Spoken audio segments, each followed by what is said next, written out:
town in rural Texas, and probably every little agricultural town in America has a celebration once a year to honor their primary produce.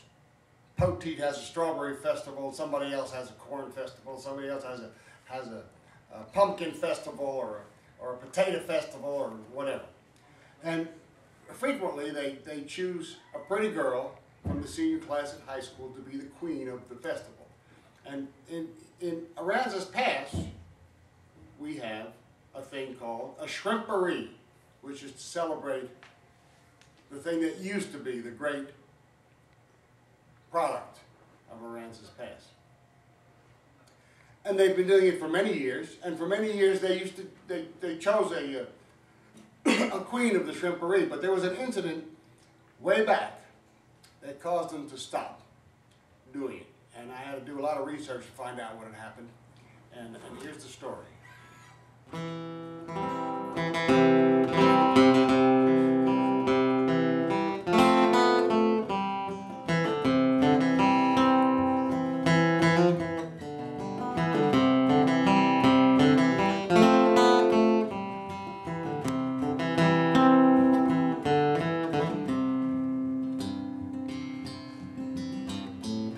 I went out walking one evening for pleasure down by the waters of Lighthouse Trail Spot.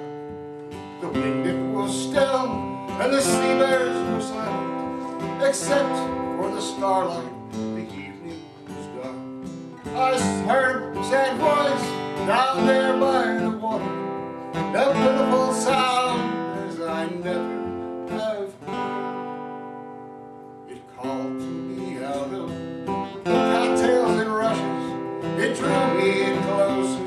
I said not a word. There in the starlight, I saw her before me. I'll never forget, so startled was I.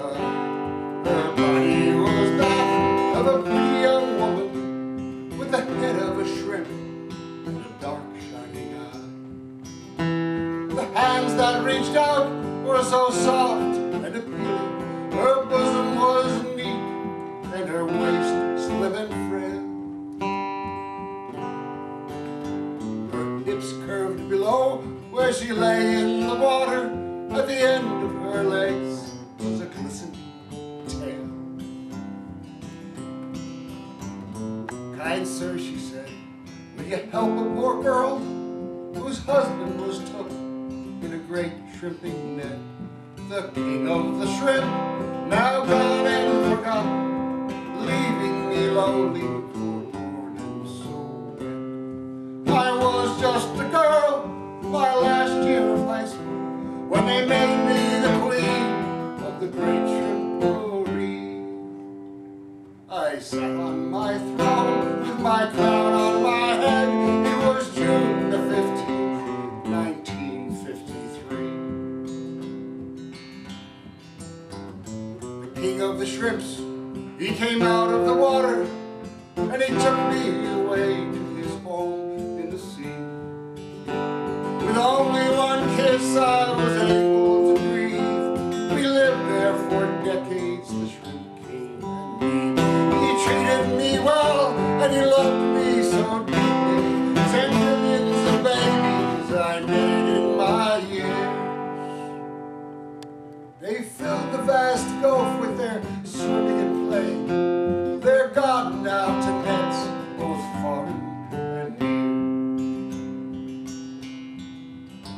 I weep, she cried, for my husband dear, who loved me until he was cruelly killed, and for my babies, eaten all with garlic and butter and lemon and dill. I weep, she cried, for the shrimpers and wives who have wasted their lives on the salty old sea. Now won't you come closer, you handsome young man? I'm lonely, so lonely for company. I looked down in horror to see that her tail had wrapped itself all round my quivering leg.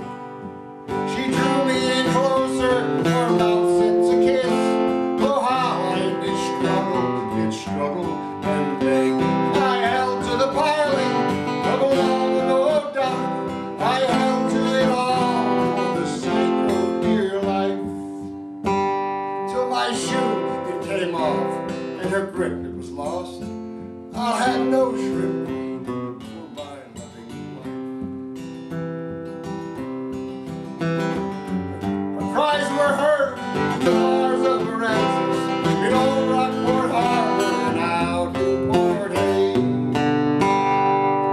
Her shrieks filled the night with hideous shrieking as I crawled all barefooted out to the bay. So boys, if you like to go a walk of an evening, and if you'd avoid the most hideous plight, stay back from the water, pay no attention to voices that call from the dark salt